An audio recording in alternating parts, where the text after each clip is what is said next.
Let's do that in this extra space I prepared there. Let's see, I don't want to block it, anything there.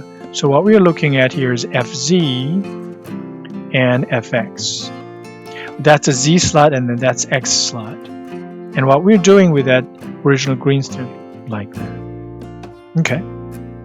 So that agreed with that one, right? So let's go ahead and calculate this one first, and then you go back to that original. Before we move on to the next part, which I think is a proof, let's go back and here explain that one more time about where those things came from. The way they explain how this formula came about is using this multiplication. That's pretty neat. They usually write it like this: it's a gradient. I think it's because of the partial structure cross product with the vector field F. That's how they usually write this curl. So it's a y2, so you can see that's qx and that's py.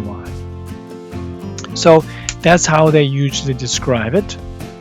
Gradient cross. A bit more carefully before I claim the next part is the following. So think about all this thing in terms of formula. This integral c that we have written down in here, ending with a dc curve, but we only care about x and y. That's exactly the projection.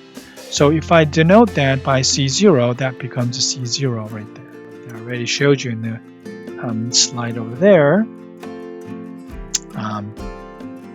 Like this, that has a zx and dx and zy dy. That's how that one splits up. So, show you that.